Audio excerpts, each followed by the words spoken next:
What is going on, my lovely friends? Candace B here. Thank you so much for coming to my channel. How are you guys doing today? Thank you so much for stopping by. How was your weekend? I hope it was amazing.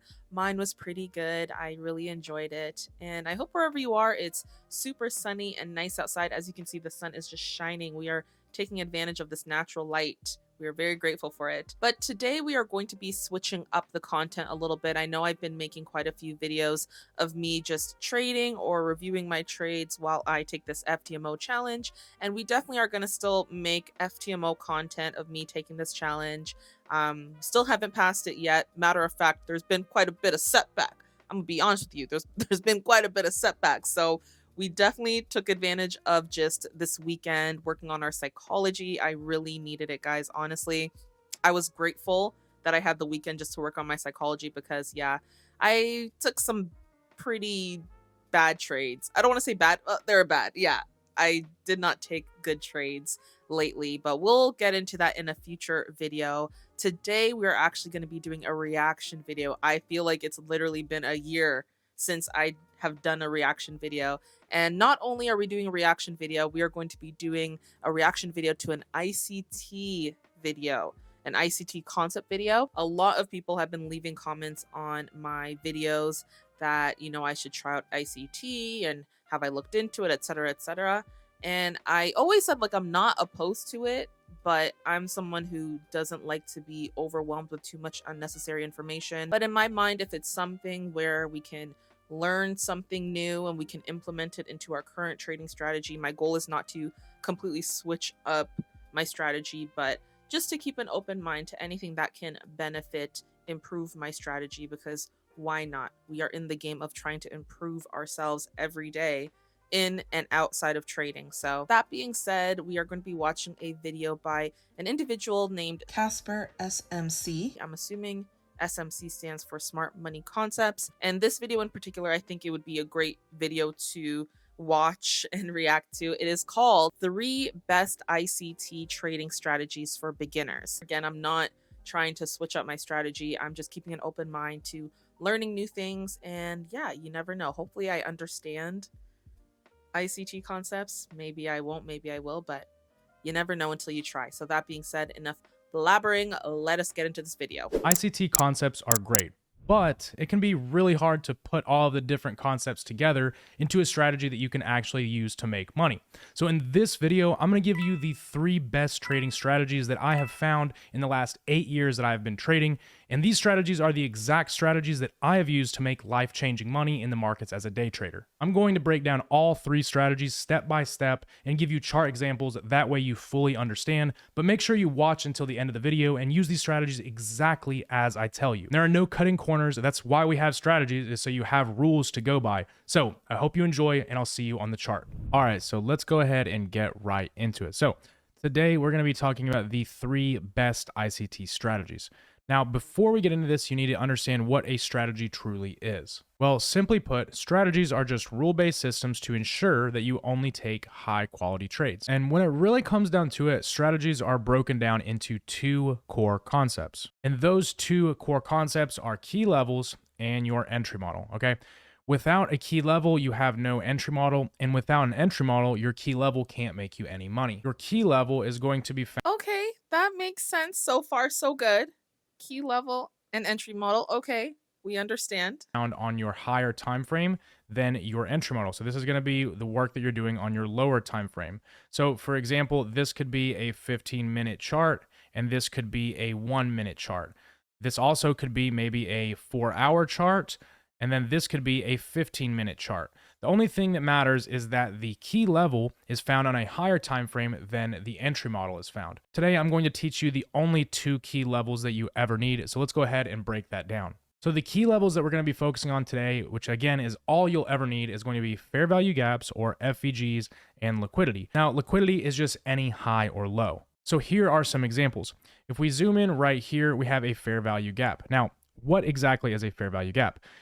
Anytime that we have a gap where a big candle has no wicks on the side of it. So notice how we look right here, there is a gap between this candle's wick right here and this candle's wick right there.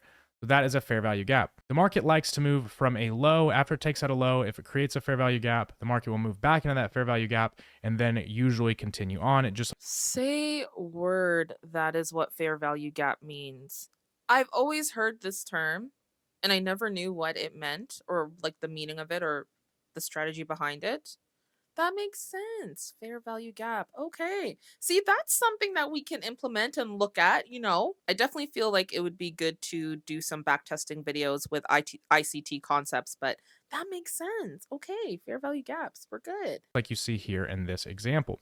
So we're going to use this as a key level. And if on the higher time frame we're trading into a fair value gap, that is going to be the first step of any good high quality trade. And not only fair value gaps, but we also have liquidity, right? We can use liquidity. So liquidity is just going to be resting beyond a high or a low. So in this example, we have some local liquidity, meaning it's a high that was recently made. So when the market pushes beyond this area, if we were to see a lower time frame entry model, that could be a higher quality trade. And we're going to get into the 3 entry models here in just a second with some chart examples as well. Now, the other kind of liquidity that I want to talk about is an old high. Okay, so notice how in this first example, it's a very local high. It was just created 2 candles before. But in this example, we have an old area of liquidity where the market made this really clean high and we traded back above it. Either one of these are valid, and this is actually the same exact example. If you look right here, this is just a zoomed in version of that. Another cool tip is that if you see these key levels stacking up, meaning we're taking out one level of liquidity, and we're taking out another, and then we're creating fair value gaps, that is a lot of key levels pointing in the same direction, which would be the bearish side. Because if we're creating bearish fair value gaps and we're taking out highs, then we're expecting the market to reverse. Oh, so using fair value gaps with key levels. No, wait. Fair value gaps with liquidity. That makes sense. Okay. Okay. Okay. I'm trying to understand.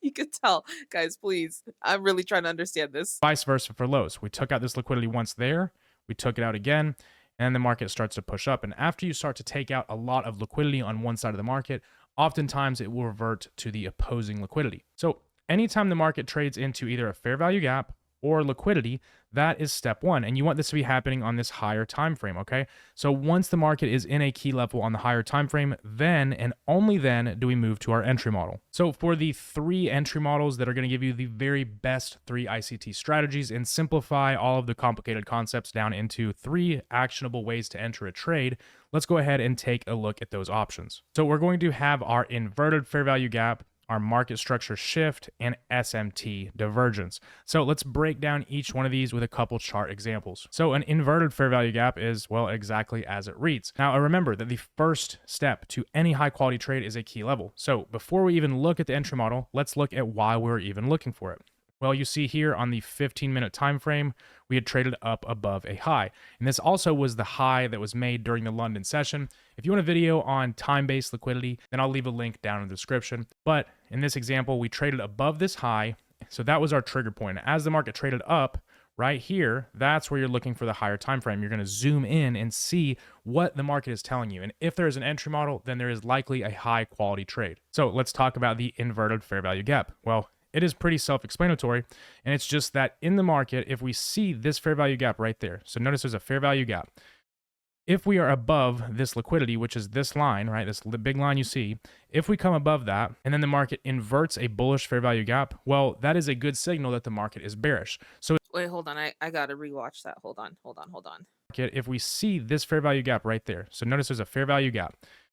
If we are above this liquidity, which is this line, right, this big line you see, if we come above that and then the market inverts a bullish fair value gap, well, that is a good signal that the market is bearish. So as soon as the market closes below with this candle right here, right, we close below that fair value gap, at that time you can enter the trade and put your stop loss above the highest high, and then just target out the higher time frame liquidity. So if we go back and look, that higher time frame liquidity was this low. So up here, we looked for that inverted fair value gap, and as soon as the market inverted it, we could have entered the trade and looked to sell lower. Okay, so from my understanding, there's a bullish fair value gap and a bearish fair value gap, I guess.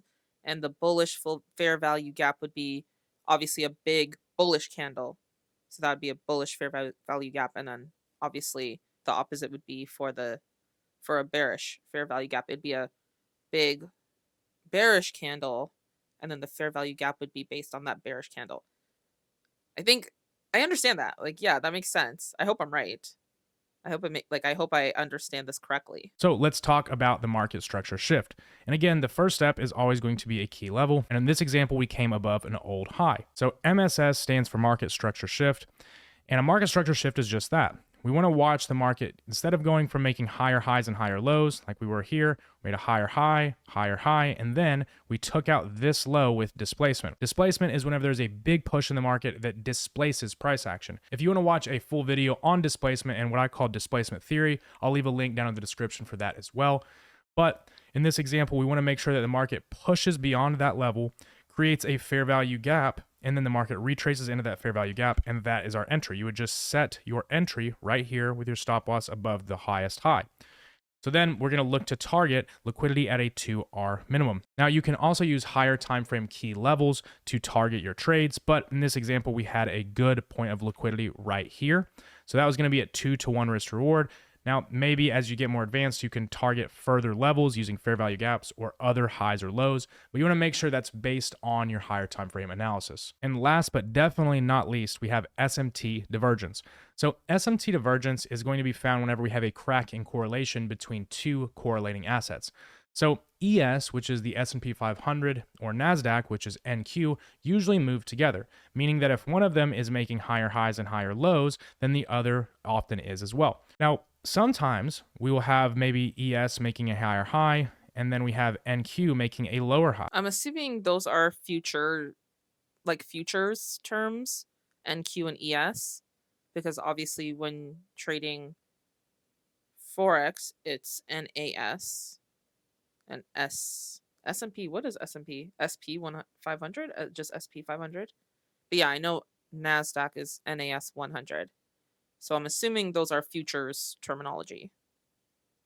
Correct me if I'm wrong. Now, that is a bearish signal. If the highs are being manipulated, meaning there is a crack in correlation between the highs, that would be bearish. Now, on the other hand, if we had a crack between the lows, where the market was maybe making lower lows, right, on one asset, but the other didn't make a lower low, well, that would be bullish. So just remember, if there's a crack in correlation at the lows, that is bullish, or if there's a crack in correlation at the highs, that is bearish. So again, we always... Man, I used to trade divergence once upon a time, but I still didn't really understand that. So hopefully this example, which I'm really grateful that Casper has provided examples for each of these concepts, but hopefully this example helps me understand it a bit further. The other two I understand, but this third one is a bit more, this third entry model is a little bit more, I guess, tricky for me to understand personally. We'll see. Have to have a key level. Again, I can't stress enough that your higher time frame key level is the foundation of your trade. And if you just look for entry models on a lower time frame, you're going to have a lot of inconsistent trades, which is going to lead to a lot of losses. So our key level was this point of liquidity right here. The market traded into that liquidity. So that is our tripwire, where we can then look for our entry model, which is going to be SMT divergence in this example. So notice we have ES here on the right chart, and we have NQ on the left chart. So we made a higher low, or really kind of equal lows on ES, but if we look at NASDAQ, we formed lower lows. So that is going to be bullish on the NASDAQ. Now, some people will trade the pair that didn't make the lower low.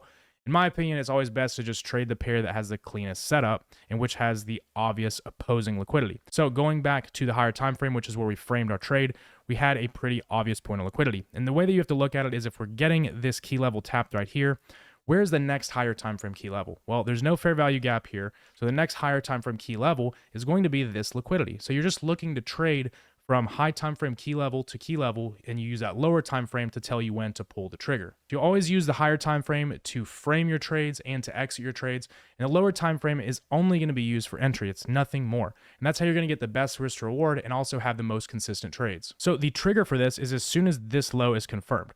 So let's say if we have a candle right here and we have a candle right here.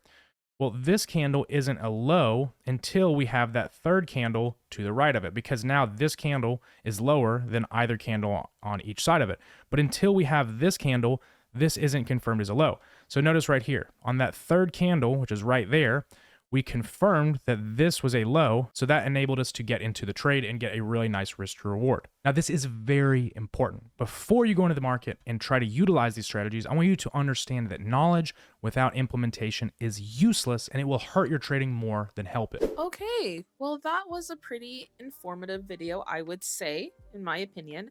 I'm assuming this individual, Casper, based on his title, he provided the 3 best ICT trading strategies in his opinion. And I'm assuming that there are a lot more than 3 trading strategies when it comes to ICT. So I'm assuming, but that's where I get kind of stressed out, because how many strategies are there? Like, that's stressful. Do I need to know all of them? Do I just take one? Do I, like, what do I do? How do I know which ones to implement? But the fair value gap one, that one makes a lot of sense to me. I think that's something that I definitely will for sure want to back test. So stay tuned for a video back testing that to see if I can implement that into my current trading strategy.